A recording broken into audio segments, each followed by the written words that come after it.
La France cherche toujours à se doter d'un budget. Il nous reste même pas un mois, mais pas loin de chez nous. Ça va plutôt bien pour un pays qu'on appelle l'Espagne et qui va bientôt avoir une troisième année sans budget, sans loi de finances. Bonjour Jean-Marc. Bonjour David, bonjour tout le monde. Jean-Marc Vittori, éditorialiste aux Échos.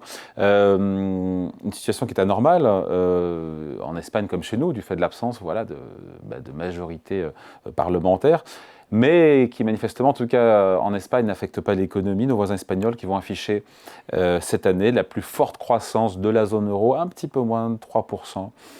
Sans budget depuis 3 ans, 3% de croissance, ça fait rêver vu d'ici. C'est même la plus forte croissance des pays avancés. D'accord. Voilà, si on regarde cette année, donc oui, effectivement, belle croissance sans budget, donc avec reconduction du budget antérieur, il n'y a pas... Donc loi spéciale x3. Oui, enfin, un système de reconduction. La mécanique constitutionnelle est un peu différente en Espagne, mais donc ils reconduisent le budget de l'année précédente avec un peu plus de souplesse qu'en France, c'est-à-dire qu'ils peuvent réaffecter des dépenses alors qu'en France, ça serait compliqué. Voilà. Alors déjà, pourquoi est-ce que les Espagnols n'ont pas de budget depuis 3 ans? Parce qu'il y a, pareil, un gouvernement socialiste, Pedro Sánchez, qui n'a pas de majorité. Enfin, c'est bête et méchant, quoi. Il y a un gouvernement minoritaire, voilà. C'est simple. Il y a 350 députés à l'Assemblée nationale espagnole. Eh bien, le Parti socialiste a 120 députés. Le Parti Sumar, avec lequel il est allié, en a 46. Donc 46 plus 120, ça fait 146. On n'arrive pas aux 175 qui ferait la majorité. Donc il y a une majorité relative avec 10 partis qui soutiennent au coup par coup le gouvernement. Et donc, pour passer le budget, c'est trop compliqué. Parce que le budget, c'est un ensemble de mesures extrêmement sophistiquées. On le voit bien en France, quand on voit toutes les dimensions du budget, sans même rajouter le budget de la Sécu, pour arriver à trouver une majorité sur un ensemble de mesures extrêmement compliquées. Eh bien, ça n'est pas simple. L'Espagne y échoue cette année pour la 3e fois. Et voilà. Voilà. Après, il faut expliquer, on a compris indirectement ou implicitement, même sans budget, les retraites sont payées, les fonctionnaires sont payés.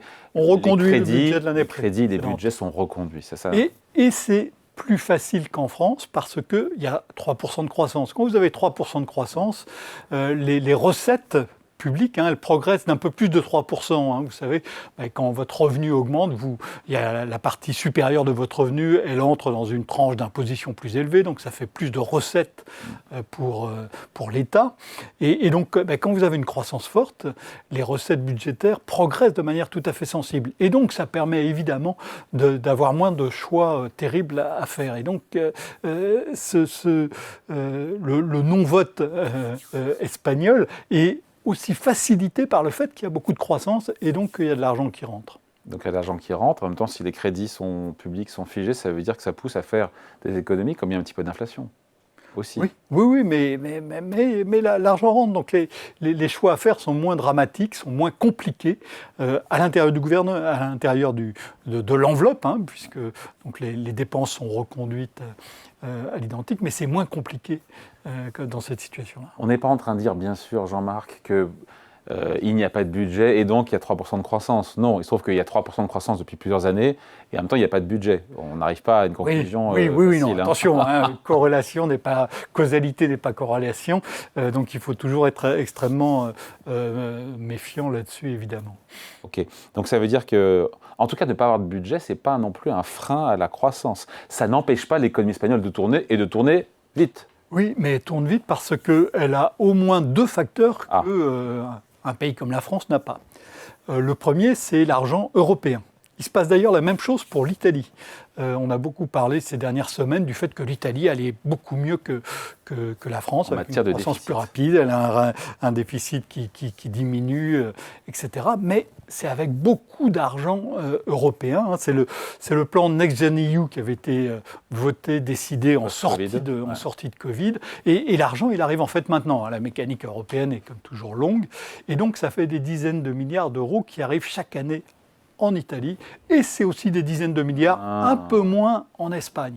Mais donc ça alimente de manière tout à fait significative la croissance espagnole, notamment l'investissement, et c'est bien parce qu'il y a des investissements d'infrastructures grâce à ça qui sont faits, qui sont utiles, et qui vont porter leurs fruits dans les années à venir, mais c'est permis parce qu'il y a de l'argent européen massif. le montant que doit recevoir l'Espagne en tout sur ce plan de NextGenEU, c'est 150 milliards d'euros. En France, c'est 40 milliards, dans une économie qui est plus grosse. Donc voilà, il y a beaucoup d'argent européen qui arrive. Et ça, évidemment, ça soutient l'activité. Il y a un moment où ça va s'arrêter. Hein, ça va s'arrêter l'an prochain. L'an prochain, c'est la dernière année où ces fonds seront versés. Mais donc, ça fait plusieurs années où il y a des dizaines de milliards d'euros qui arrivent. Eh bien, si la France avait ces dizaines de milliards d'euros, ou un peu plus parce que son économie est plus importante, son économie, la croissance n'en serait pas là. Donc le premier point, c'est l'argent européen qui vient de manière tout à fait massive et qui est utile, qui apparemment semble plutôt bien utilisé dans beaucoup de cas. Mais l'Espagne a cet argent, la France en a beaucoup, beaucoup moins. Et la deuxième raison, c'est son tourisme. Vous vous souvenez, quand il y a eu l'épidémie de Covid, le tourisme s'est effondré, en Espagne comme en France, comme partout ailleurs.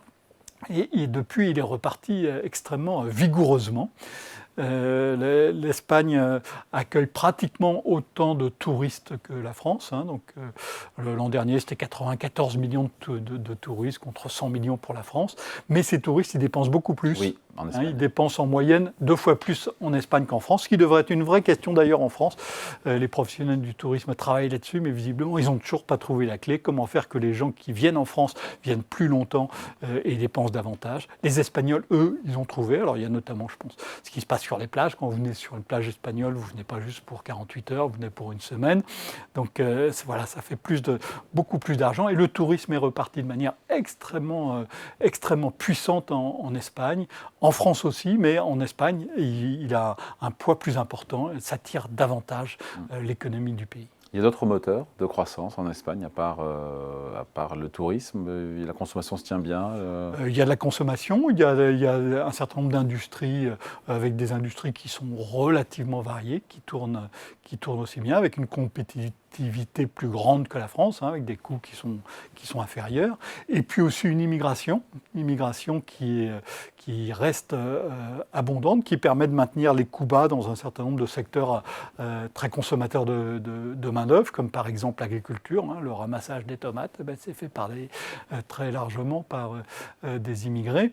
Et donc, ça fait une mécanique où on a beaucoup d'emplois qui sont créés. Donc, on a du pouvoir d'achat. Le SMIC a été relevé de manière tout à fait sensible. Tout en étant plus bas qu'en France. Il reste plus bas qu'en France, mais il était augmenté de manière sensible. Et puis on crée beaucoup d'emplois, des emplois qui sont peu qualifiés, mais ça fait du pouvoir d'achat. Et ce pouvoir d'achat, il se retrouve dans une consommation qui est vigoureuse, hein, qui progresse pratiquement au même rythme que le PIB. Encore une fois, ce n'est pas l'absence de budget qui crée la croissance, mais l'absence de budget ne pénalise pas non plus la croissance espagnole. Je cherche un enseignement... Non, c'est que... Pour nous, Français. On n'arrive pas à voter le budget en Espagne. Mais, il y a 2 ans, on a voté la retraite à 67 ans. C'est-à-dire que le budget, c'est pour ça que je disais que le budget c'était compliqué, parce que c'est un ensemble de mesures, il y a toujours quelqu'un qui dit « moi j'en voudrais un peu plus » ou « cette mesure-là, je ne la veux vraiment pas ». Et donc le budget est rejeté. Mais une mesure simple, compréhensible, dont on voit l'utilité, dont on voit ce qu'elle va rapporter... 67 ans. Voilà. Cette mesure-là, elle est passée dans un Parlement espagnol qui est divisé presque autant que le Parlement français. Ça a pu passer, ça veut dire aussi sans doute qu'il y a une pédagogie économique qui a été différente, qu'il y a eu une capacité aussi des responsables politiques à prendre leurs responsabilités, même s'ils ne sont pas au pouvoir, et à faire passer une mesure importante pour la qualité Donc c'est ça l'enseignement qu'on peut avoir, c'est-à-dire que dans un Parlement fragmenté. Même dans un Parlement fragmenté, on peut faire passer des réformes importantes. Et vous imaginez, en France, hein, on se bat pour 64, 63, 62. Il y a un certain nombre de personnes qui rêvent de revenir à 60 ans. En Espagne, dans un Parlement divisé, eh bien, on a voté il y a 2 ans la retraite à 67 ans. C'est ça l'enseignement. Et ça n'est pas une mesure qui pénalise l'économie espagnole à coup sûr. C'est l'enseignement qu'on peut évidemment. tirer. Évidemment. Et pour le budget, pour nous en France, pour le budget en tant que tel, il n'y a pas d'enseignement particulier à tirer Non, si ce n'est que, mais ça on le sait déjà, que quand vous avez une croissance forte, c'est plus facile de financer les comptes publics. Moi, ma question, mais j'ai toujours pas la réponse. Non, mais ça, c'est quelque chose qu'on oublie. Hein. Dans le débat budgétaire, la croissance, vous l'avez vu, vous, quelque part en France ? Jamais les députés se disent est-ce que ça va être favorable ou au contraire nuisible à la croissance. Et ça pourrait être quelque chose qui serait utile à prendre en compte, y compris dans des débats qui sont très politiques. Le budget, c'est un débat qui est très politique et c'est normal. Oui, mais ça n'empêche pas de se demander son impact sur l'activité. quels vont avoir ces effets, parce qu'ensuite ça rejaillit évidemment sur la politique. Si l'Espagne peut se permettre de continuer à ne pas avoir de budget sans que ça tourne au drame pour les finances publiques, sans que ça se traduise par une dégradation du déficit et un alourdissement de la dette, eh bien c'est parce que l'économie espagnole a de la croissance. Mais d'un point de vue strictement économique, et on se quitte là-dessus, Jean-Marc, j'arrive pas à savoir si entre un budget avec 40 milliards d'euros ou 30 ou 20 milliards d'euros de hausse d'impôts et pas de budget du tout, qu'est-ce qui vaut mieux pour l'économie française? Sachant que ne pas de budget peut entraîner aussi, faire peur à nos créanciers qui nous financent et donc faire augmenter les taux d'intérêt sur la dette française, donc les taux d'intérêt sur les crédits des particuliers, des ménages qui veulent s'endetter pour acheter leur maison ou une entreprise qui veut investir. Ça dépend si les impôts sont fixés de manière intelligente ou bête. Et je pense que dans beaucoup de choses qu'on a vues récemment, on ne peut pas dire que c'était très intelligent. Et ça dépend aussi de où vous faites les dépenses par ailleurs. Donc il n'y a pas de modèle absolu, tout dépend de la façon dont vous faites les choses. Mais entre un budget qui pénalise l'économie et l'absence de budget, et donc une loi spéciale qui reconduit en l'état les crédits, oui, mais qu'est-ce qui vaut mieux? Il faut compter les milliards de part et d'autre. Parce que quand vous avez une absence de budget, vous avez tout de même...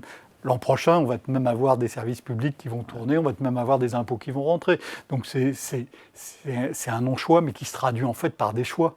Et donc, voilà, il faut voir la résultante. Et la résultante, pour l'instant, on ne la connaît pas. Allez, merci beaucoup. Explication signée Jean-Marc Vittori, éditorialiste aux Échos. Merci Jean-Marc. Merci à vous. Bonne journée.